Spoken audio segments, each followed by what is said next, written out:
Jake Martinez walked down the long hallway of the new frontier. His boots made soft sounds on the metal floor. He carried his lunchbox in one hand and a small wrench in the other. It was Tuesday, and like every other day for the past 3 years, he was heading to the mess hall to eat alone. The new frontier was a big ship. It had rooms for 300 people. Scientists worked in labs. Engineers fixed the big machines. Doctors helped sick people. But Jake was different. He fixed the things that nobody else could fix. The things that were broken so badly that other people said they were hopeless. Jake opened the door to the mess hall. The room was full of people eating and talking. Some laughed loudly. Others spoke in quiet voices about their work. Jake saw the usual groups.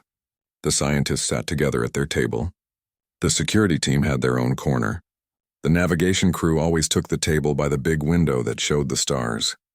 Nobody looked up when Jake walked in. This was normal. He was used to it. People thought he was strange because he talked to machines like they were people. They did not understand how he could fix things that their computers said were impossible to repair.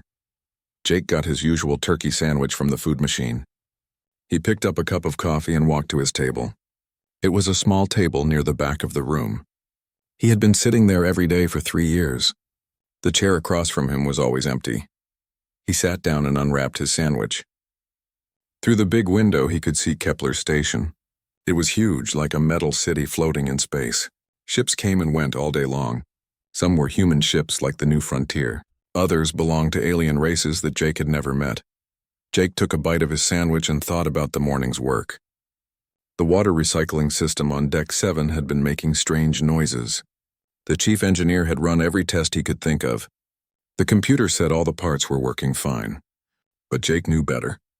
He had put his hand on the main pump and felt something wrong. The machine was trying to tell them about a problem that the computer could not see. It took Jake 2 hours to find the real issue. A small pipe deep inside the system had a tiny crack. The crack was so small that the sensors could not detect it, but the pump knew it was there. The pump had been working harder to push water through the crack. That was what made the noise. Jake fixed the crack with a piece of metal tape and some sealant. The chief engineer shook his head when he saw the simple repair. He could not understand how Jake had found the problem. Jake tried to explain that he had listened to the machine, but the chief engineer just walked away. This happened a lot. Jake would fix something that stumped everyone else. Then people would ask him how he did it. When he tried to explain, they looked at him like he was crazy, so he stopped trying to explain. He just did his job and ate his lunch alone. Jake was halfway through his sandwich when something unusual happened. A shadow fell across his table. He looked up and saw someone standing beside his chair. But this was not a human person. This was an alien. The alien was tall and thin. Its skin was silver like polished metal. Its eyes were large and dark, like black pools of water. It wore a blue jumpsuit that looked like the maintenance uniforms that station workers used. In its hands it carried a container that had strange geometric shapes cut into its sides. Jake stopped chewing and stared. He had seen aliens before, but always from far away. This was the first time one had come close to him. The alien stared back with those big dark eyes. Then it did something that surprised Jake even more. It pulled out the empty chair and sat down across from him. "You lost or something?" Jake asked. He set down his sandwich and waited for an answer. The alien tilted its head to one side. The movement was smooth and graceful, like a bird studying an interesting bug. "I am not lost," it said. Its voice was musical and soft. "I am Zill. I wish to observe the human who speaks to machines." Jake nearly choked on the bite of sandwich in his mouth. He coughed and reached for his coffee. "What do you mean, speaks to machines?" Zill placed the strange container on the table between them. "Word travels fast on a space station. The maintenance workers on Kepler Station talk about the human mechanic who can fix anything. They say you listen to machines like they are alive. They say you understand what the machines are thinking." Jake felt his face get warm. He had hoped that his reputation stayed on the new frontier. Now he learned that even aliens knew about his strange methods. "I just fix things," he said quietly. "The Corvani people are curious about your methods," Zill continued. "We are engineers ourselves. We understand machines very well, but we have never heard of someone who talks to them." Corvani. Jake had never heard the word before. "My species," Zill explained. "We build ships and computers and many other devices. Our technology is very advanced. But lately, We have encountered problems that our knowledge cannot solve. We need new ways of thinking. Jake looked around the mess hall. Other people had noticed the alien sitting at his table. Some stared openly. Others whispered to their friends and pointed. Jake felt uncomfortable with all the attention. "Why are you telling me this?" he asked.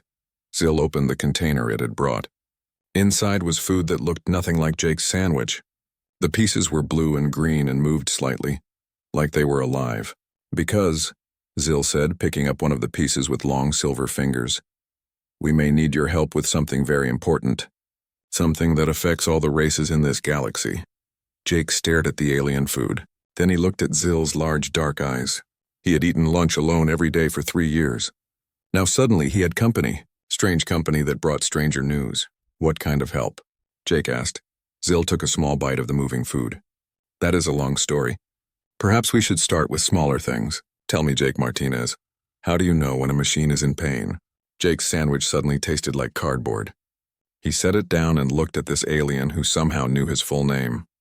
His quiet, simple life was about to become much more complicated. 2 weeks passed and Jake's lunch routine changed completely. Every day at noon, Zill came to his table in the mess hall. The alien always brought the same strange container of moving food. Jake got used to the way other people stared and whispered. He even started to enjoy having someone to talk to during his meal. Zill was a good listener. Jake found himself telling stories about his work that he had never shared with anyone before. Like the time he fixed the gravity generator by humming to it, or when he repaired the main computer by rearranging its memory chips in a pattern that felt right, even though it made no logical sense. "Your methods are unlike anything in Corvani history," Zill said during one of their lunches. "We approach technology through mathematics and logic. Every problem has a solution that can be calculated, but you work through intuition." Jake picked at his sandwich. "I don't know about intuition. I just listen to what the machines tell me."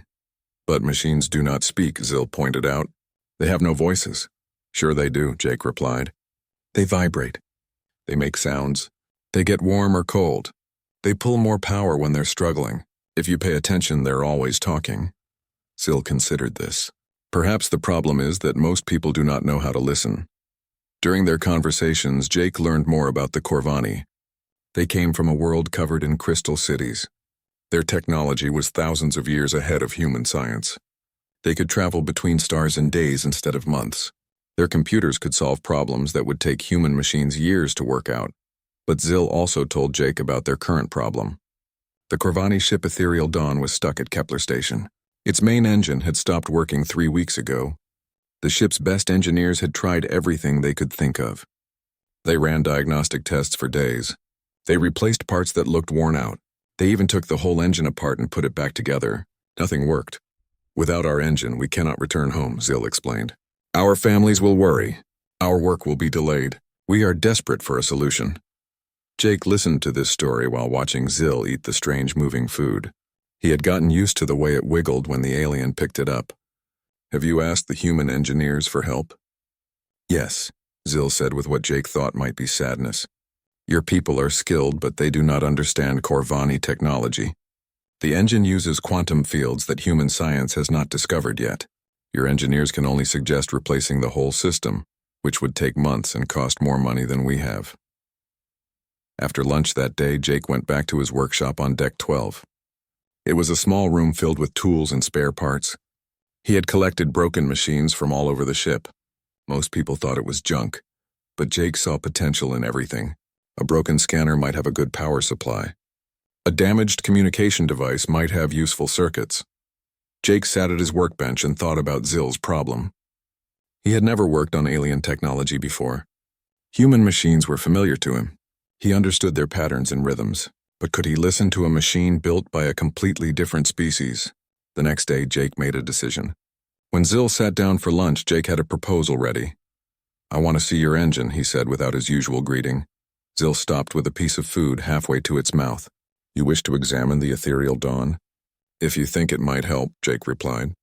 "I can't promise anything, but maybe fresh eyes will spot something your engineers missed." Zill set down its food and leaned forward. This would be highly unusual. "Corvani technology is very advanced. We do not usually allow other species to examine our ships." "Then forget I asked." Jake said, trying not to show his disappointment. Wait, Zill said quickly. I did not say no. I said it would be unusual. But these are unusual times. Perhaps unusual solutions are needed.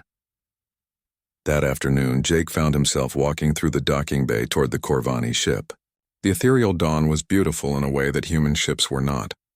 Instead of straight lines and sharp corners, it had curves that flowed like water. Its hull seemed to change color as Jake walked around it, shifting from silver to blue to deep purple. Zill met him at the ship's entrance. Before we go inside, I must warn you. My fellow engineers are not happy about this plan. They believe that primitive technology cannot solve advanced problems. Jake felt a flash of irritation. Primitive. Their words, not mine, Zill said quickly. I have tried to explain that different does not mean inferior. But they are proud of their knowledge. They do not like admitting that they need help. Inside the ship, Jake saw technology that seemed like magic. Walls glowed with soft light that had no visible source.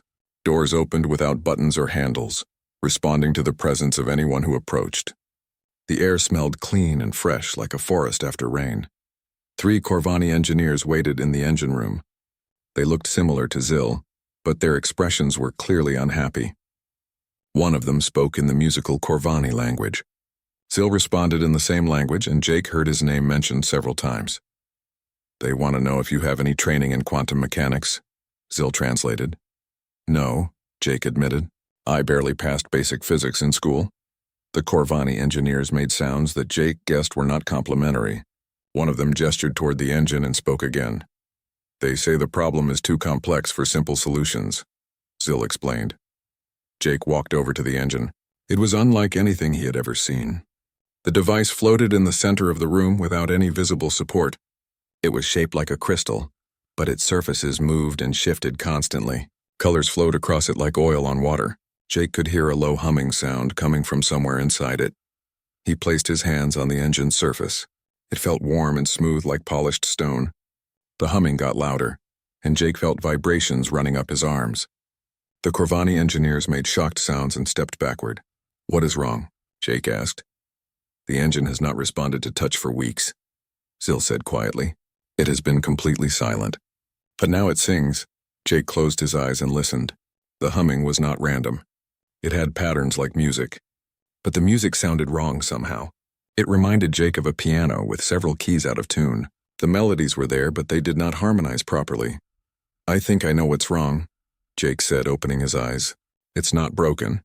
It's just out of tune. The Corvani engineers stared at Jake like he had just claimed he could fly. One of them spoke rapidly in their musical language.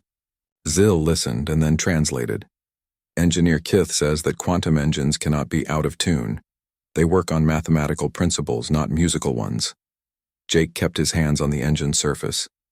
The vibrations felt stronger now, like the machine was trying to tell him something important. Maybe your math is missing something, he said. This comment caused all 3 Corvani engineers to make agitated sounds. They spoke quickly to each other and to Zill. Jake could tell they were upset even though he could not understand their words. They are offended, Zill explained quietly. Corvani mathematics has been perfected over thousands of years. They cannot accept that their calculations might be wrong. Jake removed his hands from the engine and stepped back. Look, I don't know anything about your math, but I know what I hear. This engine sounds like it's fighting against itself. Parts of it want to work in harmony, but something is making them clash. Engineer Kith spoke again, and this time its voice sounded angry. Kith wants you to explain exactly what you mean by harmony, Zill translated. They say that engines either work or they do not work. There is no middle ground. Jake thought about how to explain something that seemed obvious to him. It was like trying to describe the color blue to someone who had never seen color. When I work on human machines, I listen for rhythms, he began. Every part has its own beat. The power supply pulses at one rate. The cooling system cycles at another rate. The processors work at their own speed. When everything is healthy, all these rhythms work together like musicians in a band. The Corvani engineers listened to Zill's translation with skeptical expressions. But sometimes, Jake continued, one part starts working at the wrong rhythm. Maybe it's trying to work too fast or too slow. This creates conflicts with the other parts. The whole system becomes inefficient. Kith spoke again and Zill nodded. Kith says this is impossible with quantum engines. The quantum fields are controlled by precise mathematical formulas. They cannot simply drift out of synchronization. Jake shrugged.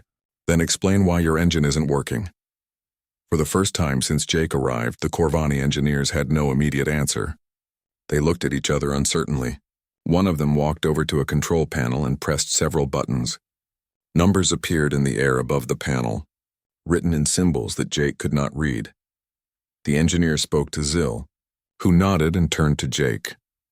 Engineer Venn says their latest diagnostic shows all quantum field generators operating within normal parameters. According to their instruments, the engine should be working perfectly. But it's not, Jake pointed out. No, Zill agreed. It is not. Jake walked around the floating engine, studying it from different angles. The crystal surfaces continued to shift and flow. The colors were beautiful, but Jake noticed something that bothered him. The color patterns were not smooth. They moved in jerky waves like water trying to flow uphill. Can I touch it again? Jake asked. The engineers made worried sounds, but Zill nodded permission. Jake placed both hands on the engine and closed his eyes. The humming filled his ears, and he tried to separate the different sounds. He could hear at least 6 distinct tones, maybe more. Each tone seemed to be coming from a different part of the engine. Most of the tones sounded healthy. They pulsed at steady rates and blended well with each other, but 2 of the tones were wrong. They were trying to match the rhythm of the others, but they kept drifting slightly offbeat. Every few seconds they would sync up perfectly, and the engine's humming would sound beautiful. Then they would drift apart again, and the harmony would collapse. Jake opened his eyes and looked at the Corvani engineers. Do you have 6 quantum field generators in this engine? Zill translated the question. Engineer Kith nodded and held up 6 fingers. 2 of them are running at slightly wrong frequencies, Jake said. They're trying to stay synchronized with the others, but something is making them drift. The engineers had an excited conversation in their own language. One of them worked at the control panel, and new numbers appeared in the air. They are checking the frequency outputs of each generator, Zill explained. According to their measurements, all 6 generators are operating at exactly the correct frequency. Jake felt frustrated. He could hear the problem clearly, but the Corvani instrument said everything was fine. It reminded him of the water recycling system on the New Frontier. The human computers had also said everything was working perfectly right up until Jake found the cracked pipe. Your instruments might be measuring the wrong thing, Jake suggested. This caused another round of agitated discussion among the engineers. They say their instruments measure quantum field oscillations directly, Zill translated. There is nothing more fundamental to measure. Jake thought about this. Then he had an idea. What if the problem isn't with the quantum fields themselves? What if something else is affecting them? He walked closer to the 2 parts of the engine where he thought the problem sounds were coming from. The crystal surface was warm under his hands, but not evenly warm. Some areas were slightly hotter than others. These sections are running warmer than the rest, Jake observed. Engineer Venn hurried over with a device that looked like a human thermometer. It projected numbers into the air when pointed at different parts of the engine. All the numbers looked the same to Jake, but Venn made an excited sound. Zill listened to Venn's rapid explanation and then turned to Jake with wide eyes. Venn says you are correct. Those 2 sections are running 0.3 degrees warmer than optimal, but their instruments did not detect this because the difference is so small. Small differences can cause big problems, Jake said. If those sections are running hot, they might be expanding slightly. Even a tiny expansion could throw off the quantum field timing. The Corvani engineers worked frantically at their control panels. More numbers appeared in the air, and they had rapid discussions in their musical language. They are checking the thermal regulation systems for those sections, Zill explained. They found microscopic obstructions in 2 cooling channels.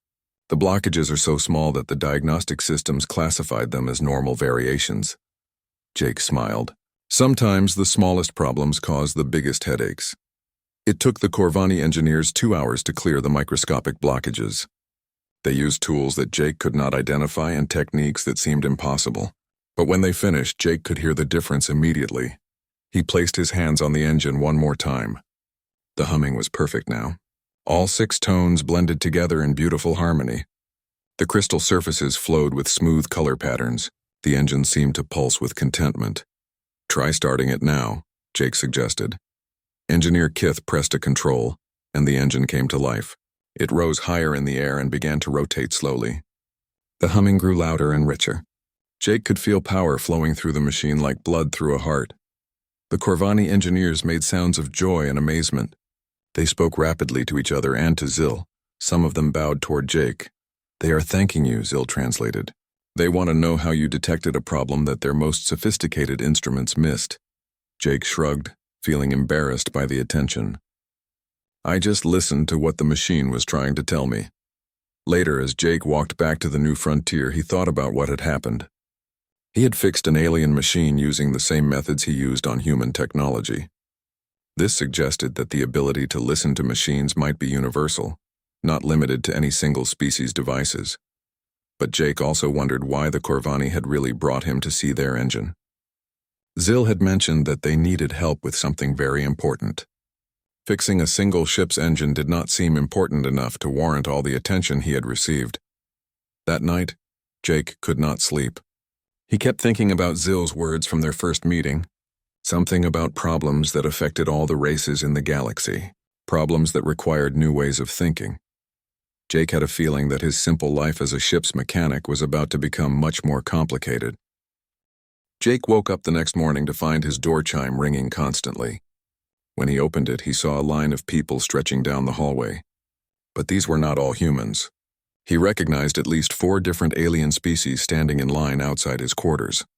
"What's going on?" Jake asked the first person in line, a tall blue-skinned alien wearing an elaborate uniform. "I am Commander Vexus of the Altarian Trade Federation," the alien replied in perfect English. "We heard about your success with Corvani technology. We have a damaged navigation computer that our best technicians cannot repair."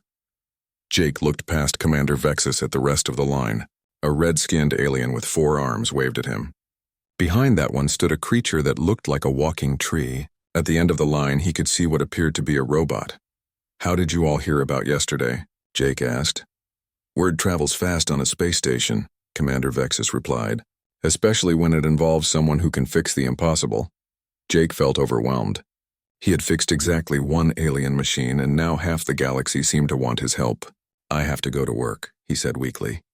"We can wait," Commander Vexus assured him. "Some of us have been traveling for weeks to reach Kepler Station." Jake closed his door and leaned against it. Through the thin walls, he could hear the aliens in the hallway talking among themselves. Some spoke in English, others in languages that sounded like music or static or rushing water. When Jake arrived at the mess hall for lunch, he found Zil already waiting at their usual table. But today Zil was not alone. 3 other Corvani sat with it, all wearing formal robes instead of the simple jumpsuits Jake was used to seeing. "Jake," Zil said as he approached, "I would like you to meet some important people from my ship. This is Elder Nix, our senior engineer, Elder Keth, our diplomatic representative, and Elder Vaughn, our mission commander." The 3 Corvani elders studied Jake with their large dark eyes. Elder Nix spoke in the musical Corvani language, and Zil translated. "Elder Nix expresses gratitude for your assistance with our engine. The repair you suggested has worked perfectly for the past 18 hours. Jake sat down with his lunch tray. It was no big deal. Just a couple of clogged cooling pipes. Elder Keth spoke next, and Zil's translation took longer. Elder Keth says that what you did was indeed a big deal. You solved in hours a problem that stumped our best engineers for weeks. This demonstrates that your abilities extend beyond human technology to universal principles." "I don't know about universal," Jake said uncomfortably. "I just fixed 1 engine." Elder Vaughn leaned forward and spoke in a serious tone. Zil listened carefully before translating. "Elder Vaughn says that 1 engine may have been enough to prove what we hoped. They want to discuss with you a matter of great importance to all spacefaring races." Jake looked around the mess hall. Every table was full of beings from different species, and many of them were watching his conversation with the Corvani elders. He felt like he was on stage in front of an audience he had never wanted. "What kind of matter?" Jake asked quietly. Zil exchanged glances with the elders before answering. "There is a crisis affecting the entire galaxy. Ancient machines have begun attacking ships from all our races. No one understands why this is happening, and no one has been able to communicate with these machines to find out." Jake's sandwich suddenly tasted like cardboard. "Ancient machines?" Elder Nix spoke at length, gesturing with its long silver hands. Zil translated carefully. Long ago, before any of our current civilizations existed, there was a race called the Builders. They created a network of automated defense stations throughout the galaxy. These stations were meant to protect important space routes from pirates and raiders. What happened to the Builders? Jake asked. No one knows, Zil replied. They vanished millions of years ago. But their defense network remained active. For centuries, the stations helped keep space lanes safe. Ships from all races learned to rely on their protection. Elder Keth continued the story and Zil translated again. 6 months ago, something changed. The defense stations began attacking peaceful ships instead of protecting them. They show no pattern in their targets. They attack humans, Corvani, Altarians, Zelkons, everyone. Hundreds of ships have been destroyed. Jake felt cold despite the warm temperature in the mess hall. Have you tried talking to them? Elder Vaughn spoke with what sounded like frustration in its musical voice. Every race has tried, Zil translated. We have sent diplomatic messages in every known language. We have tried mathematical concepts, music, visual patterns, even chemical signals. The stations do not respond to any form of communication. What about just avoiding them? Jake suggested. Impossible, Zil said. There are thousands of these stations spread across the galaxy. They control the most important shipping routes. Without access to those routes, interstellar trade and communication would collapse. Some worlds would be completely isolated. Elder Nick spoke again, and its tone sounded urgent. The Galactic Council is meeting to discuss the crisis, Zil translated. Some races want to declare war on the defense network and try to destroy all the stations. Others believe this would be a catastrophic mistake. The stations are incredibly advanced and well defended. A war against them would likely fail and make the situation worse. Jake tried to process this information. Ancient alien machines were attacking ships across the galaxy. Entire civilizations were at risk, and somehow this was connected to his ability to fix a Corvani engine. Why are you telling me this? He asked, though he was starting to suspect the answer. The three elders spoke quietly among themselves in their own language. Then Elder Vaughn addressed Jake directly, speaking slowly so that Zil could translate accurately. The Corvani believe that your gift for communicating with machines may be the key to resolving this crisis. If anyone can reach across the void to establish contact with these ancient defense stations, it would be someone who already treats machines as living beings. Jake stared at his half-eaten sandwich. A few days ago, his biggest problem had been a noisy water pump. Now he was being asked to save the galaxy by talking to machines that had been silent for millions of years. I'm just a mechanic, Jake said weakly. Yes, Zil agreed. A mechanic who listens to machines and hears what they are really saying. A mechanic who can sense problems that sophisticated instruments cannot detect. A mechanic who treats technology with empathy instead of just logic. Jake looked around the mess hall again. At every table, he saw beings from different worlds, different species, different cultures. All of them had found common ground on this space station. All of them were threatened by the ancient defense network. What would I have to do? Jake asked. Elder Keth spoke, and Zil translated with obvious excitement. A joint expedition is being organized. Representatives from 6 major races will travel together to the nearest defense station. The goal is to establish peaceful contact and learn why the stations have become hostile. And you want me to go with this expedition? We want you to lead it, Zil said. In matters of communicating with machines, you would have final authority over all decisions.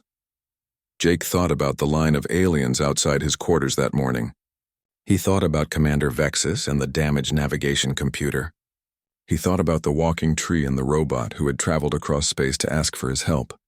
His quiet life of eating lunch alone and fixing broken machines was already over. The question was whether he would spend the rest of his life running from responsibilities or facing them.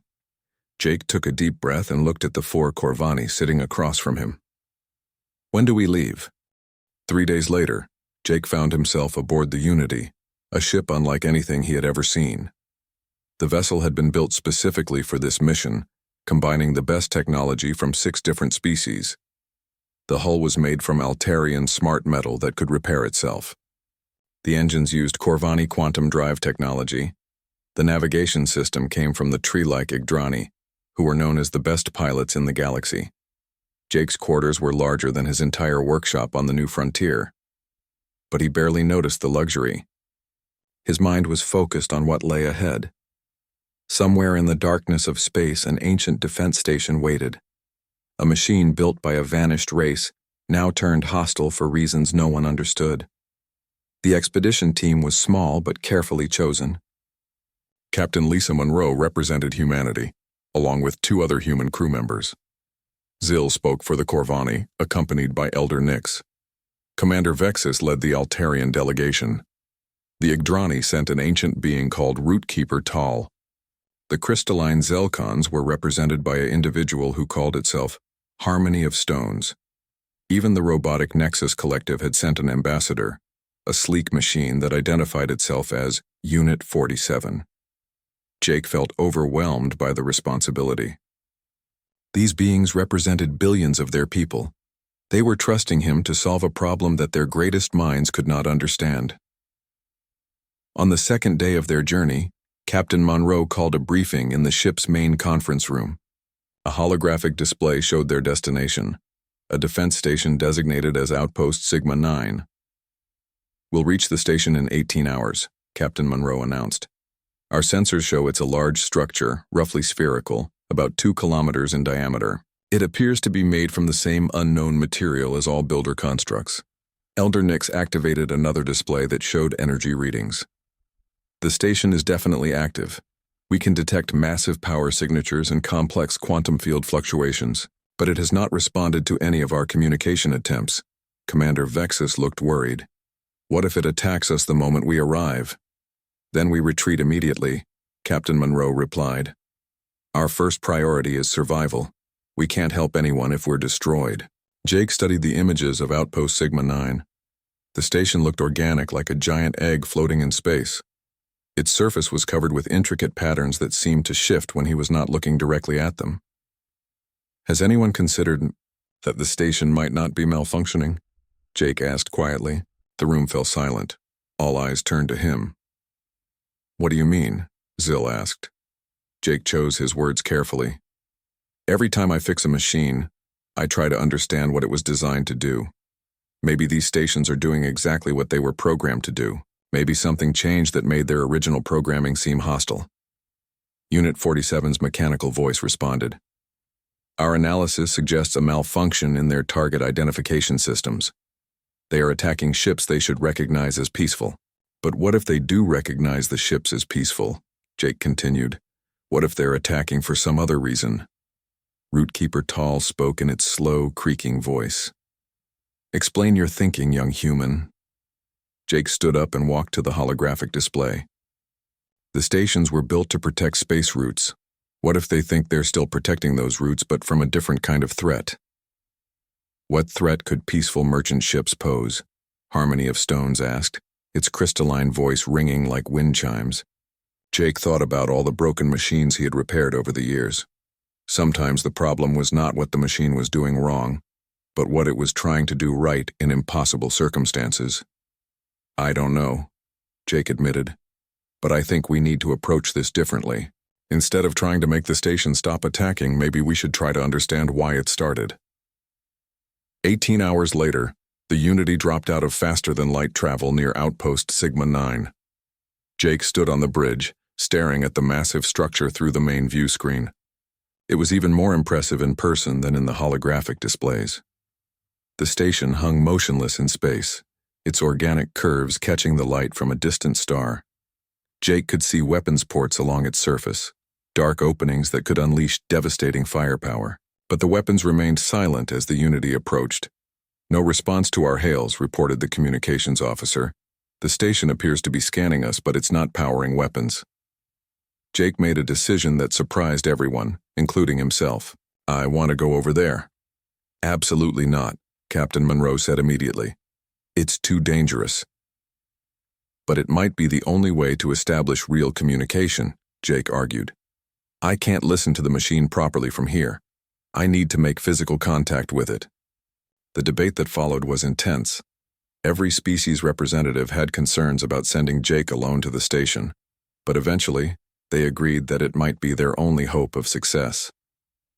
2 hours later, Jake floated in a specially designed spacesuit toward Outpost Sigma 9. The suit was another marvel of combined technology, with life support systems from multiple species and communication equipment that could transmit across several dimensions. As Jake approached the station's surface, he could feel vibrations through his suit. The massive structure was humming just like the Corvani engine had hummed, but this humming was deeper, sadder, like a whale song echoing across an empty ocean. Jake found a relatively smooth section of the station's hull and carefully made contact. The moment his gloved hands touched the alien metal, he was overwhelmed by sensations. This was not just a machine. This was a mind, ancient beyond human comprehension, but still alive in its own way. Images flooded Jake's consciousness. He saw the galaxy as it had been millions of years ago, when the builders still existed. He felt the purpose that had been programmed into every defense station: protect life, maintain order, guard the pathways between worlds. But he also felt something else: loneliness, terrible, crushing loneliness that had built up over eons of isolation. The builders had vanished, leaving their creations to continue their work without guidance or contact. The stations had maintained their vigil faithfully, but they had been slowly going mad from solitude. Jake realized that the recent attacks were not malfunctions or evil intent. They were cries for help. The stations were trying to get attention, trying to make contact with the living races that used the space routes they protected. They had chosen violent methods because violence was the only language that seemed to get a response. Working carefully, Jake began to establish a deeper connection with the station's consciousness. He did not try to give orders or make demands. Instead, he simply listened, offering the one thing the station needed most: acknowledgement that it existed, that its long service mattered, that it was not truly alone. The breakthrough came when Jake began humming. It was the same technique he had used on the Corvani engine, but this time he was trying to match the deep, sad song that echoed through the station's structure. His suit's communication system picked up the sound and transmitted it back to the Unity. Slowly, carefully, the station began to respond. Its humming changed, becoming less mournful and more curious. Jake felt questions forming in his mind, concepts that had no words but conveyed meaning nonetheless. The station wanted to know who he was, where he came from, why he was listening when so many others had ignored its calls. Jake answered as best he could, sharing images and emotions rather than words. He showed the station the Unity and its diverse crew. He explained how the different races had come together in peace, how they wanted to understand rather than fight. For the first time in millions of years, the station felt hope. It had been so long since anyone had tried to truly communicate with it. The violent attacks stopped immediately, replaced by something like joy. Over the following hours, Jake established a protocol for ongoing communication between the defense network and the galactic races. The stations would continue their protective role, but now they would also serve as communication relays and meeting places for interspecies cooperation. When Jake finally returned to the Unity, he was exhausted but triumphant. The crisis that had threatened the entire galaxy was resolved through understanding rather than force. 6 months later, Jake sat in his usual spot in the mess hall aboard the New Frontier. But now his table was never empty. Beings from across the galaxy made pilgrimages to meet the human who could speak to any machine. They shared meals and stories, creating friendships that bridged the gaps between species. Jake had become famous throughout the galaxy as the mechanic of Outpost Sigma 9, the human who taught machines to hope again. But despite his celebrity status, he remained the same person who preferred fixing things to talking about fixing things. The defense stations now hummed with contentment as they went about their work. And sometimes, late at night when space was quiet, Jake would listen to their distant songs and hum along, part of a symphony that connected all the living worlds among the stars. His quiet life of eating lunch alone was over forever. But Jake had discovered something better, a universe full of friends, both organic and mechanical, all singing together in harmony.